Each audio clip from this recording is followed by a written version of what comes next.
bem-vindos a Conversas com Tato, hoje com duas super amigas minhas, Luciana, doutora Ana Lúcia. A gente vai conversar sobre empoderamento do paciente oncológico, achei super legal, a gente estava conversando aqui antes e a doutora Luciana me sugeriu, achei bem interessante. Então, super obrigado por aceitar bater esse papo comigo. Começar com a doutora Luciana, você se apresenta, conta um pouquinho de você e depois eu vou linkar com a Ana Lúcia, tá bom? Então, eu sou a Luciana Paiotti, eu fui paciente do Dr. Marcelo no ano de 2020, nos meus exames de rotina. Eu sempre tive medo que eu teria um câncer, porque eu tinha muitos nódulos na minha mama e finalmente veio a notícia. Então, ao contrário, acho, da maioria das pacientes, eu não me surpreendi. Foi como a sensação de que finalmente chegou a minha vez, porque já tinha um histórico na família, enfim. Então, num primeiro momento, eu só me preocupava com as questões práticas. Não pensava, jamais pensei que eu fosse morrer. Não sei se talvez excesso de coragem, muita confiança também no Dr. Marcelo. Eu nunca achei que eu fosse morrer, mas eu ficava muito preocupada de como eu ia atravessar esse mar, que é esse período da doença, mas eu tinha certeza que um dia acabava, que ia passar. E, paralelamente ao meu histórico de paciente oncológica, eu sou juíza de direito há 24 anos. Atualmente, eu sou juíza da vara de família e, infelizmente, eu tenho que ler e lidar com muitos casos de violência, não só contra a mulher, contra o homem também. E a condição do câncer não blinda ninguém, não protege ninguém de continuar assim a sofrer violência. E talvez a condição de paciente deixe a pessoa ainda mais vulnerável e essa violência pode ficar exacerbada nesse período do tratamento. E acho que é um tema que a gente conversou muito, né, nas consultas, que realmente ninguém aborda, né? A gente tem uma dificuldade em abordar temas de violência ou não, em geral, né? Acho que na vida em geral. Então, aproveitar o gancho, minha amiga Ana Lu, da faculdade, conheço há muitos anos, a gente vem acompanhando, psiquiatra, e ela acabou, ultimamente, querendo voltar para a área da oncologia, a gente vem conversando também com muita frequência, e ela, não posso dizer se especializou, você vai contar melhor, mas na população mais vulnerável, né, que é o grupo GLBTQ+, enfim, em geral, né? Eu acho que conta um pouquinho da sua história, como que você trabalha hoje, e depois a gente vai tentar puxar um papo mais direcionado ao tratamento do câncer. Bom, eu estudei com o Marcelo, meu nome é Ana Lúcia Benito, eu estudei com o Marcelo, somos formados há quase 25 anos.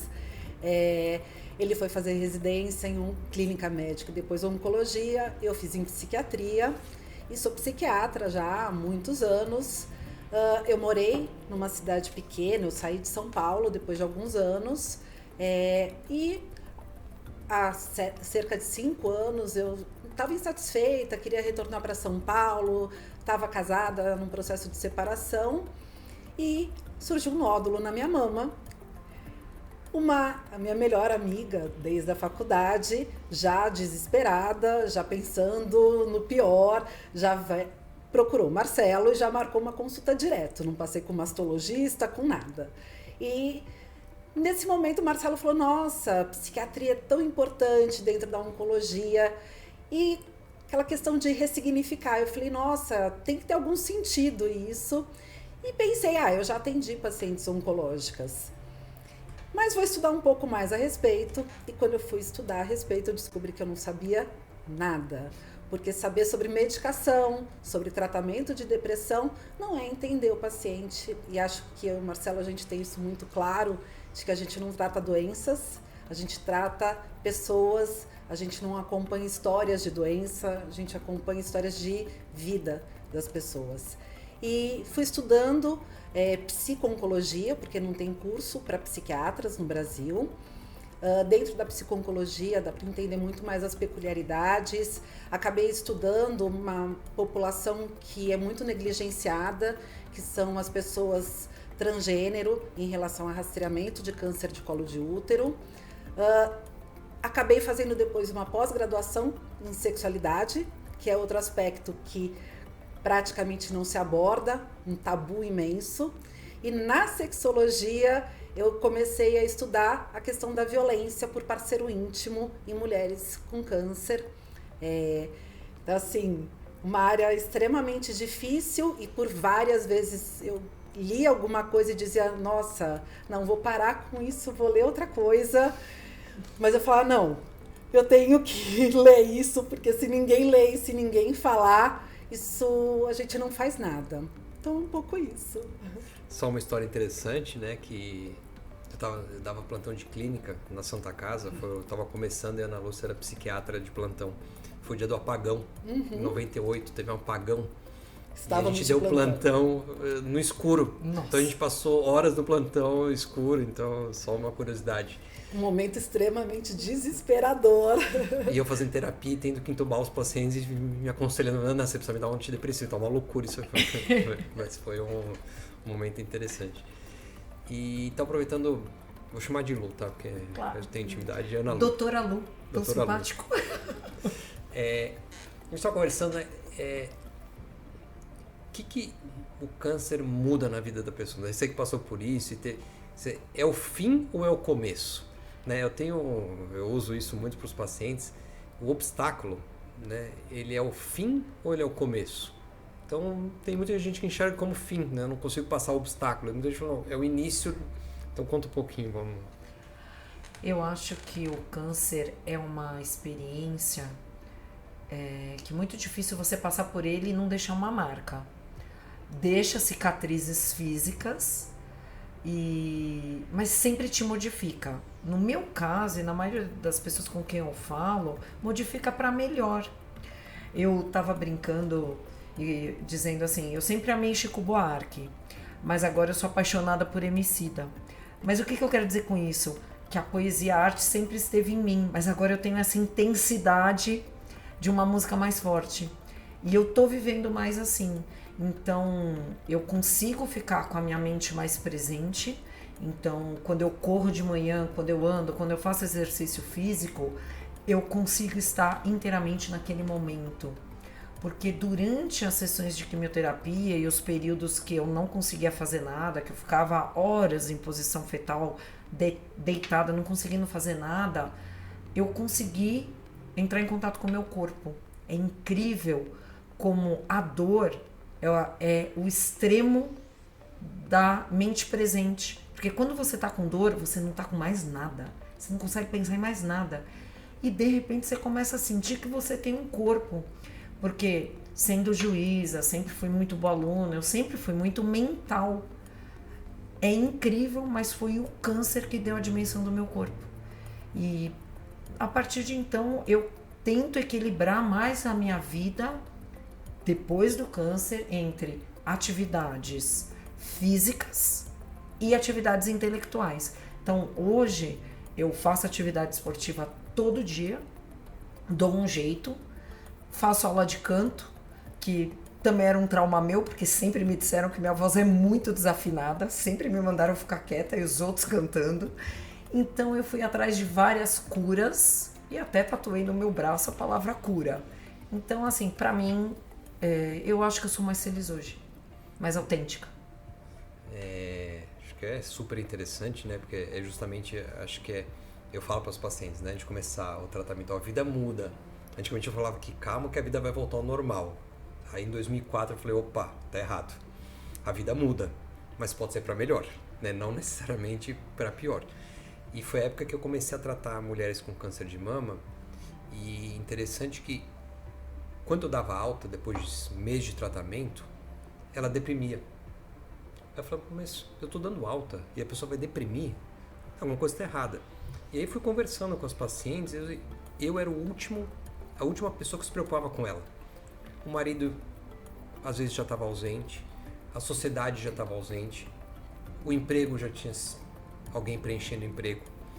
Então, a única pessoa que dava atenção era eu. E aí eu dava alta, aí deprimia. Então eu fiz todo um projeto de atividade física e bem-estar isso em 2008. E melhorou muito, foi muito interessante. Tanto que um dos temas que a gente tem, que é a atividade física, a gente está reativando esse projeto de autoestima. E acho que a fragilidade do tratamento deixa a pessoa mais vulnerável. Então, quero aproveitar, Ana, para você comentar como que o paciente ou a paciente, enfim, identifica se ela está sendo... É muito tênue, né? Porque a agressão pode ser moral, não necessariamente, a gente só imagina que a agressão é física, né? Esquece que tem agressão moral, tem... Então, é muito tênue essa linha, né? Quais são os indícios que você falou, gente, vamos ficar observando isso, que aí pode ter um grau de violência, enfim.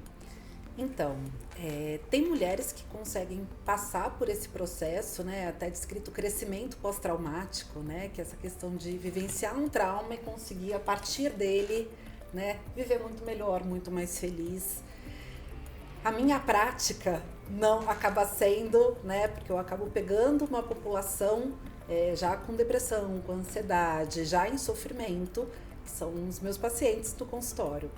E o que eu posso dizer, assim, acho que socialmente, culturalmente ainda, a gente vive situações de violência e que a gente muitas vezes nem identifica que são violências. Eu acho que isso é uma coisa que vem sendo cada vez mais discutida, mas há 20 anos, algumas coisas que eram normais, hoje, peraí, isso não é normal que isso aconteça.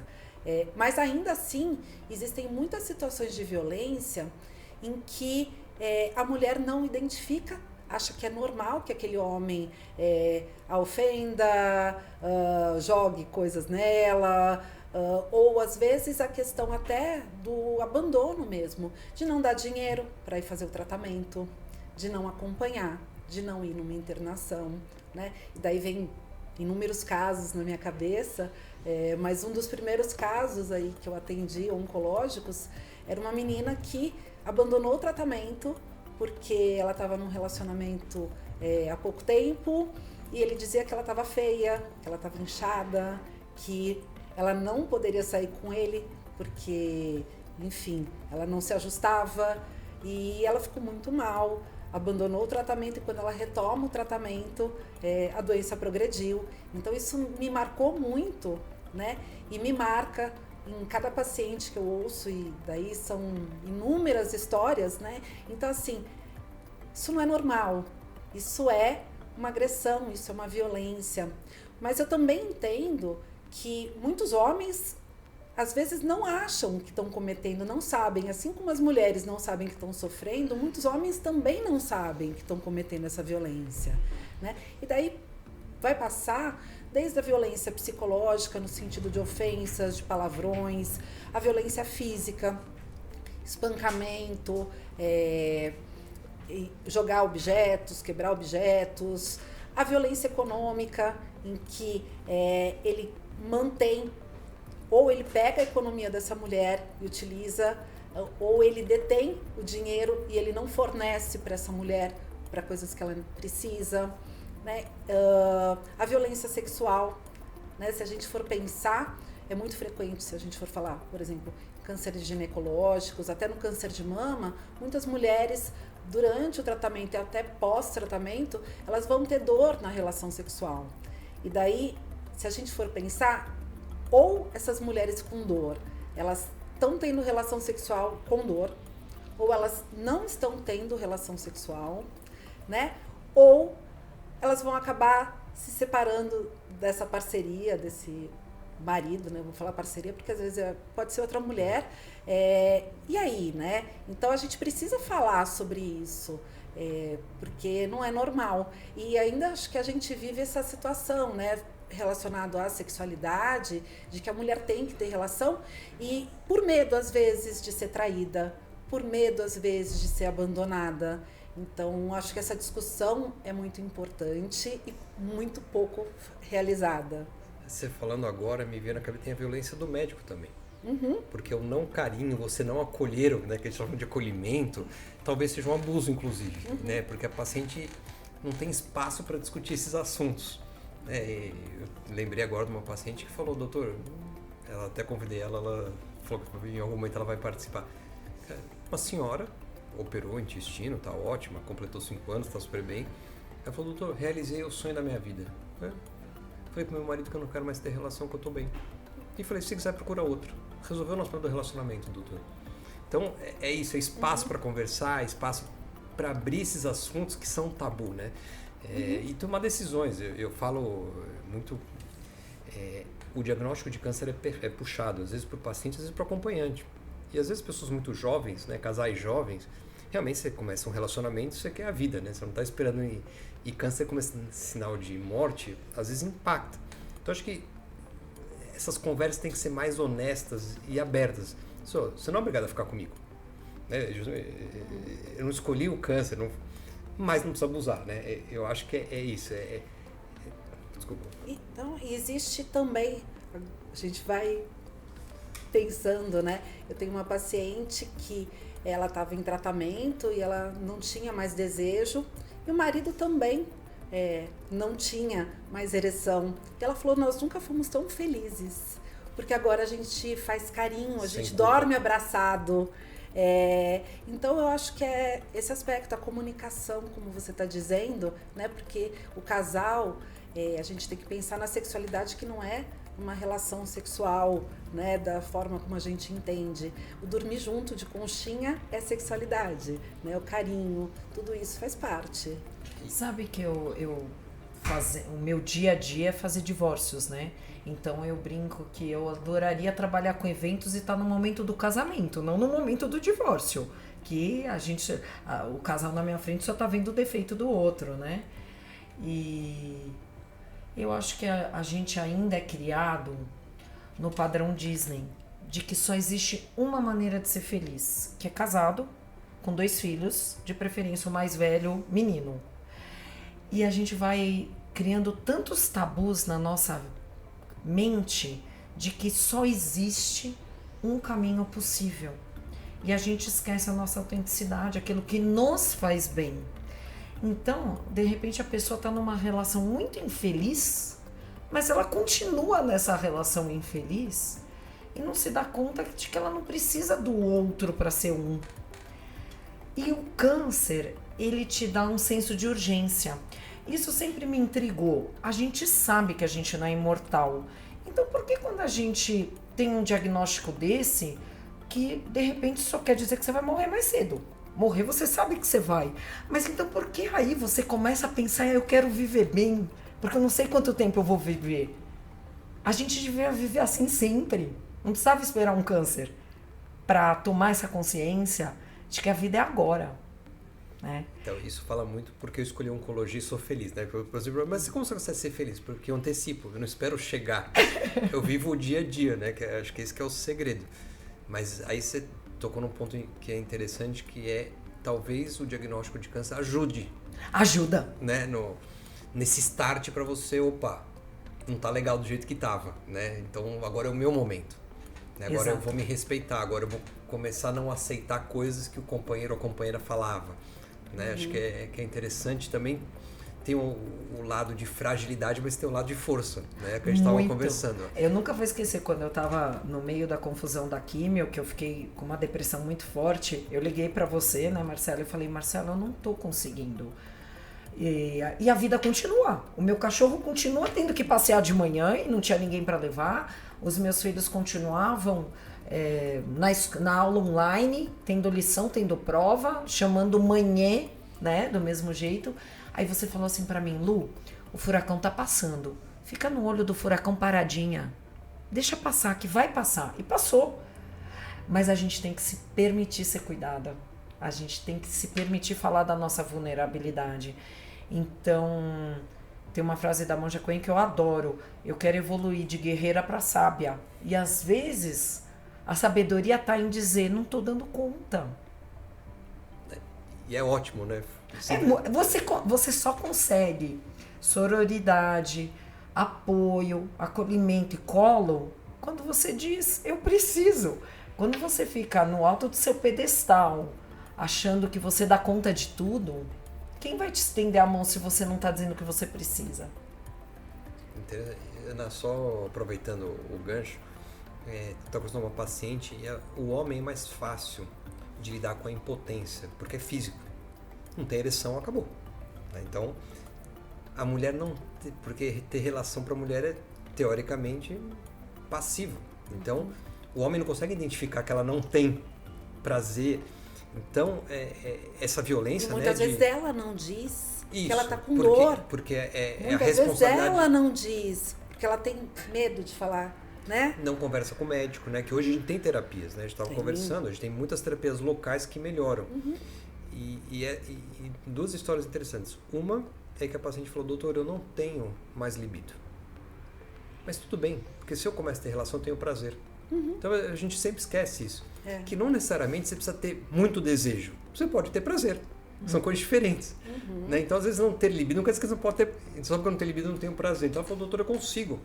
Porque eu não tenho desejo, mas se eu começo, eu gosto. Mas então, isso, vou falar um pouquinho sobre tecnicamente. Se você falar muito técnico, eu vou te traduzir para... Tá, não, pode deixar que eu falo normal. Mas o que acontece é que a gente tem o que a gente chama de ciclo da resposta sexual, né? Que era dividido em desejo, excitação e orgasmo. Há alguns anos vem uma estudiosa e ela começa a estudar mulheres, porque a taxa de mulheres com queixa de não ter desejo era imensa. E ela formula aí uma hipótese e muda essa questão do ciclo sexual, de resposta sexual para mulheres. O que ela identifica? Que no início de relacionamento, muitas vezes, pela paixão, essa mulher tem um aumento de testosterona, que é um hormônio relacionado à busca pelo sexo, né? Ao aumento do desejo. Com o passar dos anos, é normal que a taxa de testosterona volta, né, para o que era antes, e o desejo dela não é mais um desejo espontâneo. Frequentemente se torna um desejo secundário à intimidade.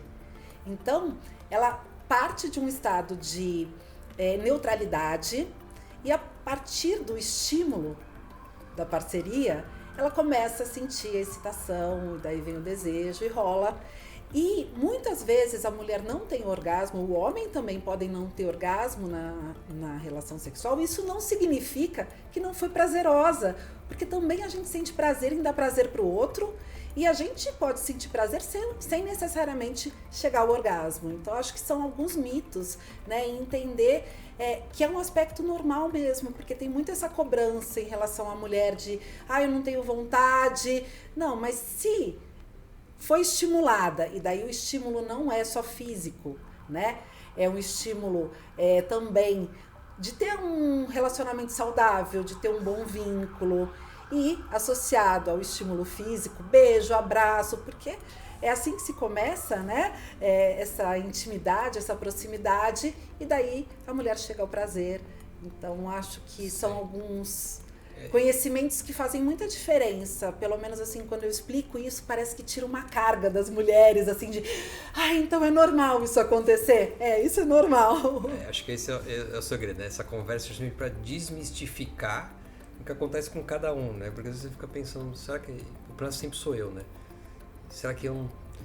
Tem um mito, né? Que você tem câncer, você está reclamando do quê? Né? Você não tem direito a reclamar. Que você tratou, é o preço que você pagou para ficar curada. Não, isso é de antigamente, né? Não tem mais. Eu dou autonomia para o paciente escolher o que é melhor para ele no tratamento dele. E ele tem que decidir, tem que fazer parte da conversa, que às vezes, pela falta de tempo do médico, se eu abordar sexualidade na consulta, acabou meu dia, porque eu tenho 20 pacientes para atender. Então, assim, é melhor não perguntar. O paciente não vai falar, entendeu? Melhor. Beleza. Porque se ela falar de secura vaginal impulso, aí tem vai laser, quer dizer, tem uma... Acho que tem isso pode melhorar a qualidade de vida, com certeza, não tem, inclusive do relacionamento, né? Eu acho que também tem o outro lado, que a gente desvaloriza o acompanhante por problemas que são reais. Sim. Secura, dor, então às vezes ele nem consegue identificar o problema, porque a paciente também não conta, o médico nunca contou para ele que ela tem a dificuldade, e ele quer uma... Então tem esse mito, né? As pessoas não conversam, é um tabu, não sei o que... Existe o sofrimento também, né, do homem nessa relação, porque tem essa questão, a mulher recebe o diagnóstico, por exemplo, de um câncer de mama, mas isso não afeta só ela, afeta também esse marido, afeta toda a família como um todo. Para ele também é assustador. E às vezes ele não sabe lidar com isso.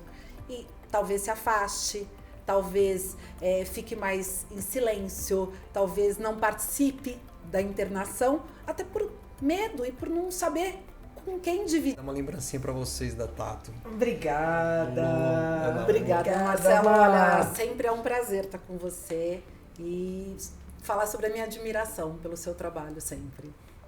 Sem Obrigado, dúvida, gente. Má. Sem você teria sido mais difícil. Obrigado.